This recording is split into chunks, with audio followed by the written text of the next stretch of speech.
اور نماز میں نظروں کی پہ محنت کریں. بس اگر آپ کو اور مجھے یہ راز سمجھ آ جائے، آپ کو اور مجھے یہ راز سمجھ آ جائے تو میں آپ اتنے دولت مند ہو جائیں روحانی دنیا کے اور رزق کی دولت سے، آپ سوچ گمان نہیں کر سکتے. اگر آپ کو یہ راز سمجھ آ جائے، نظروں پہ محنت کریں، نماز پہ، نظروں پہ محنت کریں.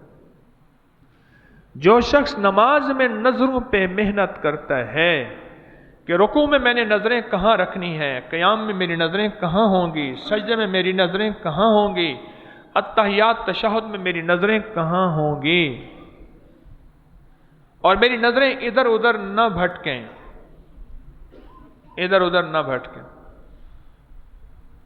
جو نظروں پہ محنت کرے گا، نماز کے بعد اللہ ان نظروں کی حفاظت کی توفیق دے گا. اللہ ان نظروں کو اپنے غیر سے بچائے گا. ایک فائدہ بتا رہا ہوں، اب سنتے جائیں اس کے فائدے، سنتے جائیں. جو نماز میں نظروں پہ محنت کرے گا، دوسرا فائدہ، اللہ آخری وقت میں کلمہ نصیب کرے گا. جو نماز میں نظروں پہ محنت کرے گا، نظروں پہ محنت کرے گا، اللہ جل شانہ آخری وقت میں اس کو کلمہ نصیب فرمائیں گے، کلمہ نصیب.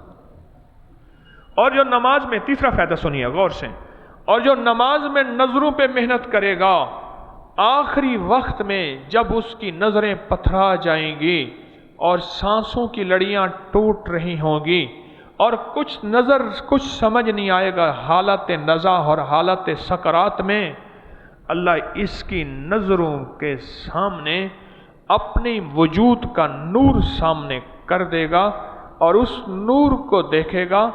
جہاں اللہ کا نور ہوتا ہے وہاں شیطان کے جال نہیں ہوتے. ایک پوری کتاب ہے قید الشیطان عند الموت الانسان، پوری کتاب ہے. یہ میں نے کتاب کا عنوان بیان کیا ہے کہ موت کے وقت شیطان کے کون کون سے فریب اور مکر ہوتے ہیں، جال ہوتے ہیں. تو اس کا تیسرا فائدہ یہ ہے کہ اللہ اس کے سامنے اپنے وجود کا نور، اللہ کا نور سامنے آئے گا، اور اللہ کے نور میں ایسا محو ہوگا. پتہ ہے کیسے محو ہوگا؟ قیامت کے دن ایک محفل لگے گی، ایک محفل لگے گی. حضرت داؤد علیہ السلام زبور سنائیں گے، اور میرے آقا مدینے والے سورت یاسین سنائیں گے، اور میرا اللہ خود سورت رحمان سنائے گا. اور اس کے بعد پھر محفل ختم ہوگی تو آخری جو سب سے آخری نعمت جنتی کو ملے گی وہ میرے رب کا جلوہ ہوگا. اور اس کو ایسے محو ہوں گے، ایسے دیکھیں گے، صدیاں گزر جائیں گی پتہ بھی نہیں چلے گا.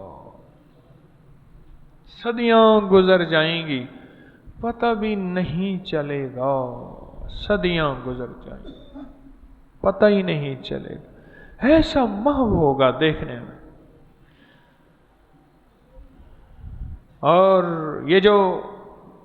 یہ بندہ جو ہے جو نظروں پہ محنت کرے گا، اللہ پاک جل شانہ اس کو ایسا اپنا جلوہ دکھائیں گے، ایسا جلوہ کہ بس ایسے دیکھے گا اور پتہ ہی نہیں چلے گا، اور روح جسم سے نکل جائے گی، پتہ ہی نہیں چلے گا، پتہ ہی نہیں چلے گا،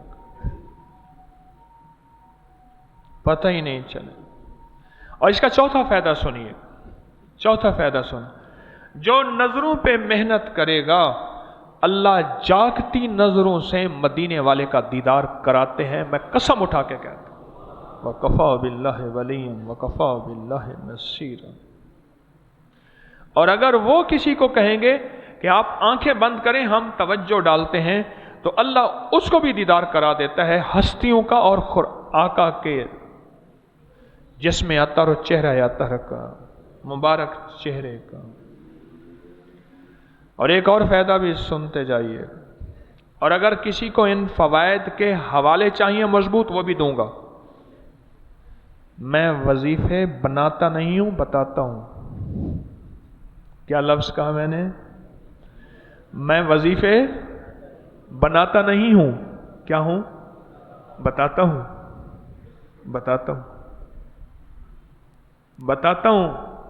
اور انشاءاللہ کوشش ہوتی ہے کہ ہر میری تسبیح اور وظیفے کے پس پشت اور آخر میں اس پہ سٹیمپ ہو، مدینے کی مہر ہو، وہ وظیفہ میرا قرآن میں ہو یا حدیث سے ثابت ہو یا محدثین، فقہاء، اکابر اور السلاف کے مشاہدات، تجربات سے ثابت ہو۔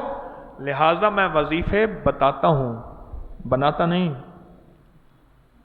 اور ایک پانچواں فائدہ بھی اس کا سنتے جائیے گا، جو نظروں نماز میں نظروں پہ محنت کرتا ہے اس کو 100 سال کی عمر بھی ملے گی تو اللہ اس کا حافظہ بہترین رکھیں گے۔ لاجواب۔ 5 ہو گئے؟ ہاں۔ وعبقری حسان